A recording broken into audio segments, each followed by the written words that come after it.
Hi, I'm Gary Allen, your host on today's project. Usually landscape. Today, no plants, all hardscape. We're going to build a bulkhead behind me to try to equalize, hold the dirt back, a retaining wall, segmental retaining wall, and make room for a patio for the future. We've got plenty to do, so let's get to it.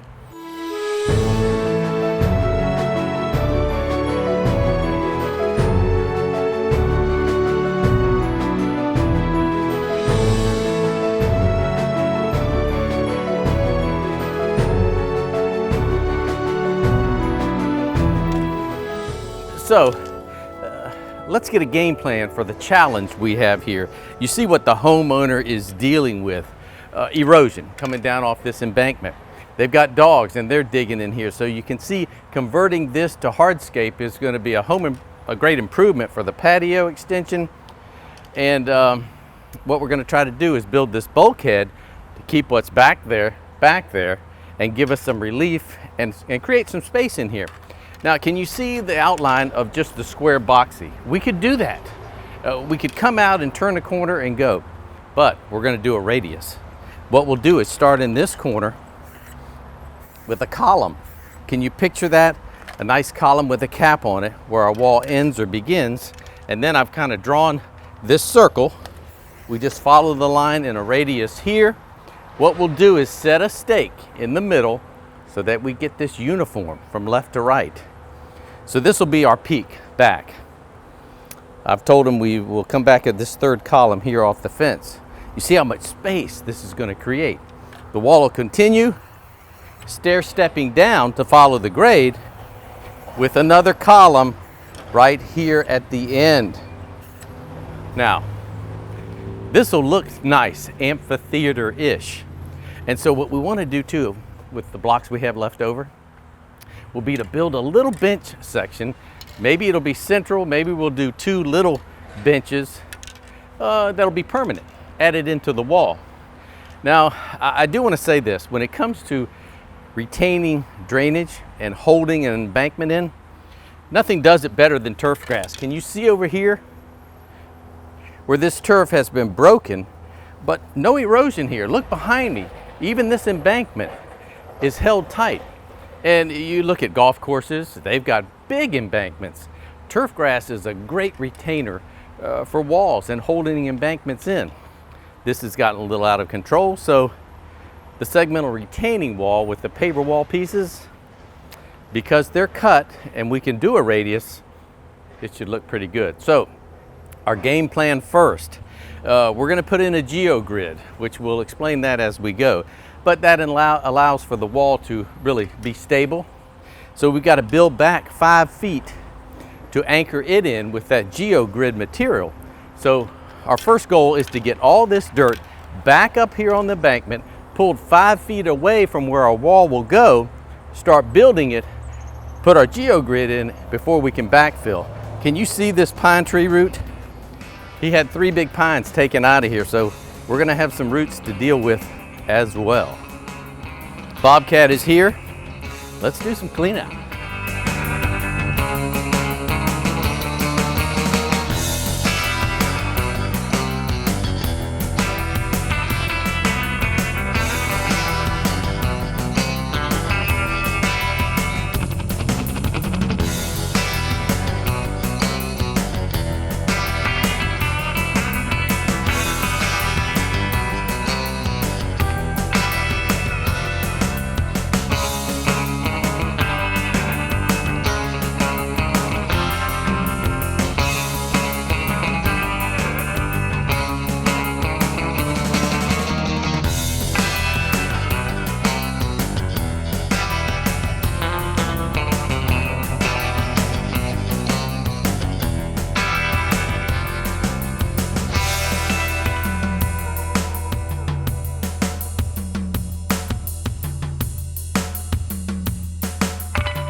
Well, I think you can see how our amphitheater is shaping up. I'm almost getting an echo off the building, the house there, but this radius. So this is about the edge of our wall on the crest, and so we need to peel a little bit further back.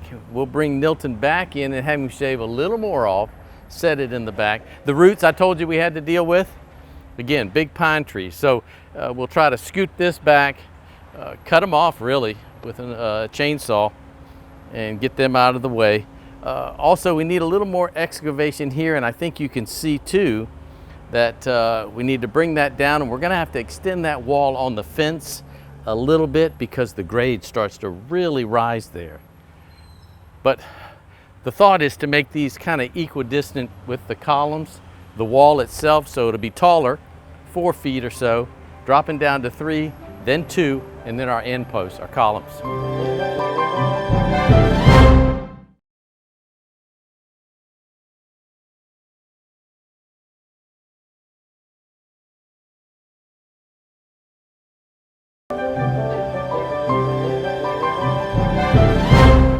Now you can see we have removed a boatload of dirt, more than we really expected. So we've hauled some of it off, we had more to go off, but we've set a benchmark. We want to be lower or have a slope where this does get pavers in here so that our wall is set.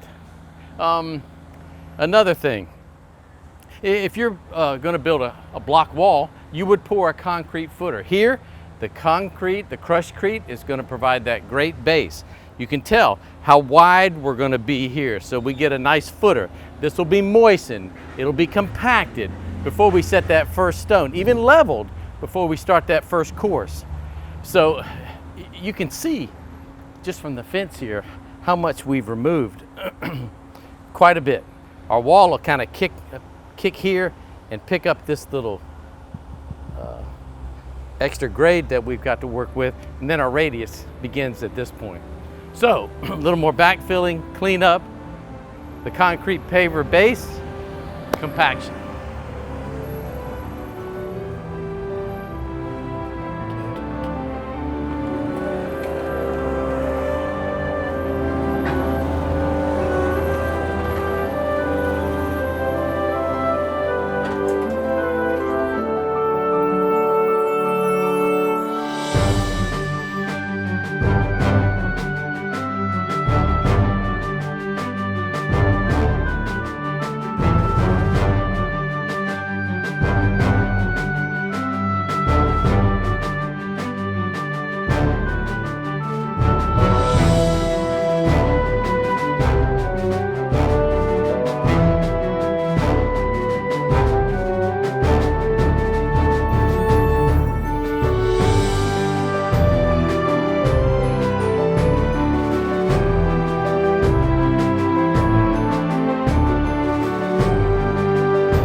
So the guys are finishing up here, tamping and setting the grade. They've cut a 4-inch width here on this little sample stone, and so they're running their grade right up to that. Okay, we got a 6-inch block, so basically it's going to end up 2 inches at least and higher than the string. Okay, set a few of those in there. Yeah, go ahead.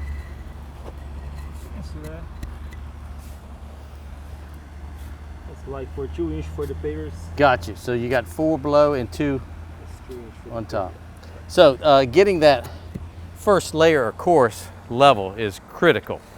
That's where all the first work starts. That bottom course has got to be level. Then coming up, they'll tap and tamp and just adjust it with the level.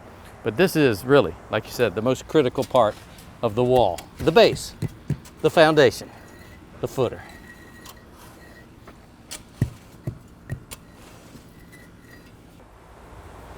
So compaction number 1 and leveling. Now here comes the application of water with compaction number 2. We'll do this several times in order to make sure that our footer is sound and we'll be there for the long term, for the long haul, for the future.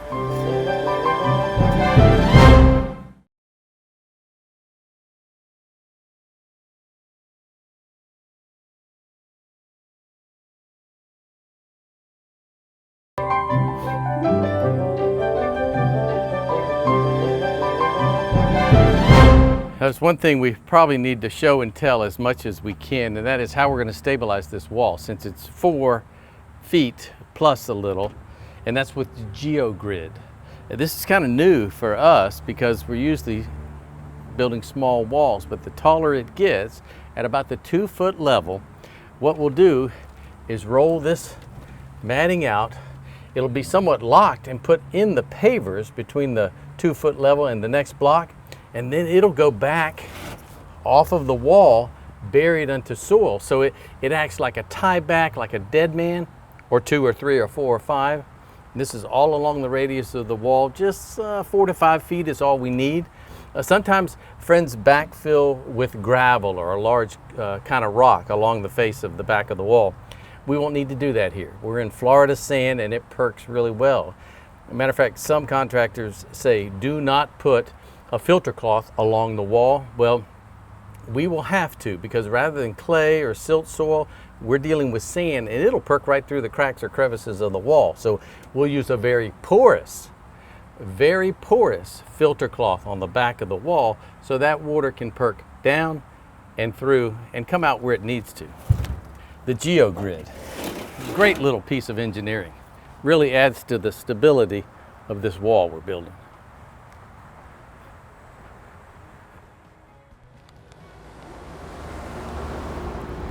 Okay, this is going to be the front edge of the paver wall.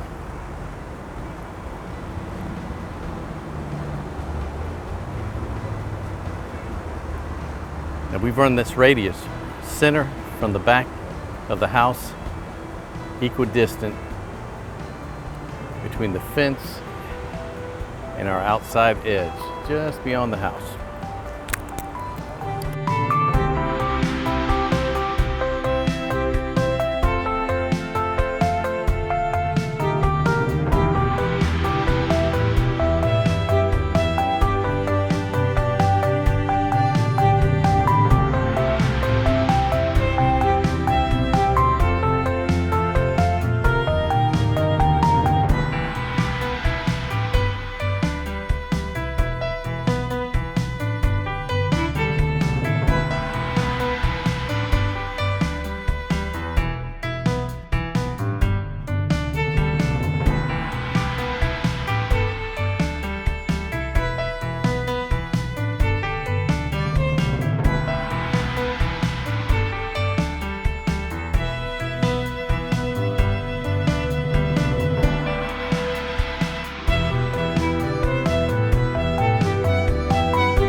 So in order to stabilize our bottom layer here, keep it attached, you see we come down with a bead of concrete that'll go in between the cracks on the bottom layer and then be troweled as a wall behind this.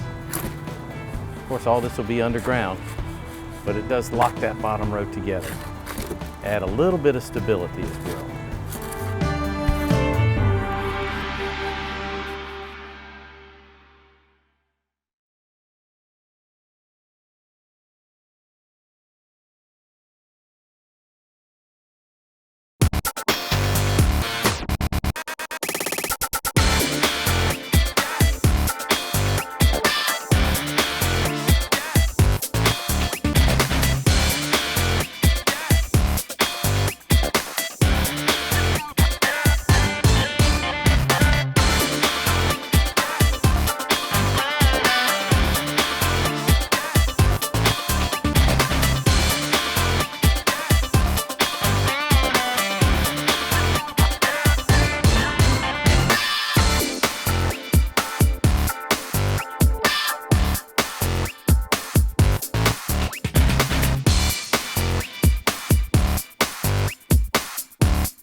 When it's complete, it looks complete. The two columns earmark our little curved wall. I say little, but this 4.5 foot wall with our 2 layers of geogrid. Did you see how that went in? 4 blocks up, then back, then another 4 and back. Those 2 layers of the geogrid are going to act again as dead men or solid footing for the stability of this wall. And then with the curved radius, the other column, and then we stair step down in a radius form. Over there the wall had to be straight because of the fence line. And so even clipping off this geogrid, what I'll do with wire cutters is come in and kind of tighten this back as far as I can, all the way down the line. And then with this little nub, or what's left on the end, I'll probably come back, one of the paver guys told me, with a little torch or some fire and just burn that little edge back. Perfect. So now we still have to lay some sod and clean this whole area up, but we're doing our final grading, making sure our filter cloth back here is in place, compacting all the way. Oh, what a nice transition. And look how we've opened up this section for a future patio, pavers, even turf grass here. This is going to be an entertaining area. It's going to be nice for the future.